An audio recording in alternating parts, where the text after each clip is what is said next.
ಚಿನ್ನದ ಚೋರಿ ರನ್ಯಾರಿಂದ ಹಲವರಿಗೆ ಸಂಕಷ್ಟ ಫಿಕ್ಸ್ ಅಂತ ಈಗ ಗೊತ್ತಾಗ್ತಾ ಇದೆ. ಇನ್ನೂ ಕೆಲವರಿಗೆ ನೋಟಿಸ್ ಕೊಡೋದಕ್ಕೆ ಡಿಆರ್ಐ ಅಧಿಕಾರಿಗಳು ರೆಡಿ ಆಗ್ತಿದ್ದಾರೆ. ವಿಚಾರಣೆ ವೇಳೆ ಸಿಕ್ಕ ಮಾಹಿತಿಯನ್ನು ಆಧರಿಸಿ ನೋಟಿಸ್ ಅನ್ನು ಕೊಡ್ತಾರೆ. ಇವತ್ತು ರನ್ಯಾ ಕಸ್ಟಡಿ ಅಂತ್ಯದ ಬಳಿಕ ನೋಟಿಸ್ ಚಾಟಿ ಬೀಸೋದಕ್ಕೆ ಅಧಿಕಾರಿಗಳು ಪ್ಲಾನ್ ಮಾಡಿಕೊಂಡಿದ್ದಾರೆ.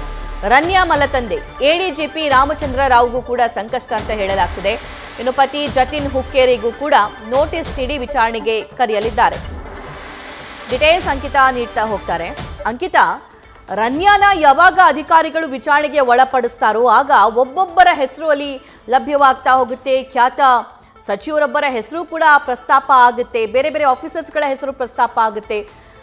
ಅದಕ್ಕಿಂತ ಹೆಚ್ಚು ಮನೆಯವರನ್ನು ಕೂಡ ವಿಚಾರಣೆಗೆ ಒಳಪಡಿಸುವಂತ ಸಾಧ್ಯತೆ ಇದೆ. ಯಾವಾಗ ಕರೀತಾರೆ, ನೋಟಿಸ್ ಇಶ್ಯೂ ಆಗಿದೆ, ನೋಟಿಸ್ ಜಾರಿ ಆಗಿದೆಯಾ, ಡೀಟೇಲ್ಸ್ ನೀಡೋದಾದ್ರೆ?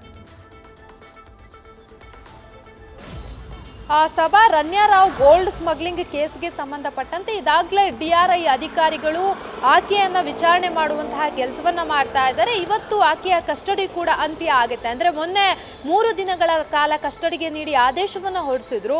ಇವತ್ತು 4:30ಕ್ಕೆ ಆಕೆಯ ಕಸ್ಟಡಿ ಕೂಡ ಅಂತ್ಯ ಆಗುತ್ತೆ. ಹಾಗಾಗಿ 4:30ರ ಒಳಗಡೆ ಆಕೆಯನ್ನ ನ್ಯಾಯಾಲಯದ ಮುಂದೆ ಪ್ರೊಡ್ಯೂಸ್ ಮಾಡುವಂತಹ ಕೆಲಸವನ್ನ ಡಿಆರ್ಐ ಅಧಿಕಾರಿಗಳು ಮಾಡ್ತಾರೆ. ಆದ್ರೆ ಈಗ ವಿಚಾರಣೆಯಲ್ಲಿ ಆಕೆಯ ಹೇಳಿಕೆಯ ಆಧಾರದ ಮೇಲೆ ಒಂದಷ್ಟು ಮಾಹಿತಿಗಳು ಏನು ಸಿಕ್ಕಿದೆ, ಅದಕ್ಕೆ ಸಂಬಂಧಪಟ್ಟಂತೆ ಒಂದಷ್ಟು ಜನರಿಗೆ ನೋಟಿಸ್ ಅನ್ನು ಕೂಡ ನೀಡೋದಕ್ಕೆ ಈಗಾಗಲೇ ಅಧಿಕಾರಿಗಳು ಸಿದ್ಧತೆಯನ್ನ ಮಾಡಿಕೊಂಡಿದ್ದಾರೆ. ರನ್ಯಾ ರಾವ್ ಮಲತಂದೆಯಾಗಿರುವಂತಹ ಎಡಿಜಿಪಿ ರಾಮಚಂದ್ರ ರಾವ್ ಏನಿದ್ದಾರೆ, ಜೊತೆಗೆ ರನ್ಯಾ ರಾವ್ ಅವರ ಪತಿ ಜತಿನ್ ಹುಕ್ಕೇರಿಗೂ ಕೂಡ ನೋಟಿಸ್ ಅನ್ನ ನೀಡೋದಕ್ಕೆ ಅಧಿಕಾರಿಗಳು ಸಿದ್ಧತೆಯನ್ನ ಮಾಡ್ತಾ ಇದ್ದಾರೆ. ಇಷ್ಟು ದೊಡ್ಡ ಮಟ್ಟದಲ್ಲಿ ಗೋಲ್ಡ್ ಸ್ಮಗ್ಲಿಂಗ್ ಮಾಡ್ತಾ ಇದ್ದಾರೆ ಅಂತಂದ್ರೆ ಅವ್ರಿಗೂ ಕೂಡ ಇದರ ಬಗ್ಗೆ ಮಾಹಿತಿ ಇದೆಯಾ ಅನ್ನೋ ಒಂದಷ್ಟು ಅನುಮಾನಗಳು ಕೂಡ ಕಾಡ್ತಾ ಇರೋದ್ರಿಂದ ಈ ಬಗ್ಗೆ ಉತ್ತರವನ್ನ ಕಂಡುಕೊಳ್ಳೋದಕ್ಕೆ ಅಧಿಕಾರಿಗಳು ನೋಟಿಸ್ ಅನ್ನ ನೀಡೋದಕ್ಕೆ ಈಗಾಗಲೇ ಎಲ್ಲಾ ರೀತಿಯ ತಯಾರಿಗಳನ್ನ ಮಾಡಿಕೊಂಡಿದ್ದಾರೆ. ಸಭಾ, thank you Ankita. News first ನಿರ್ಭೀತಿಯಿಂದ ನಿಮ್ಮ ಪರವಾಗಿ.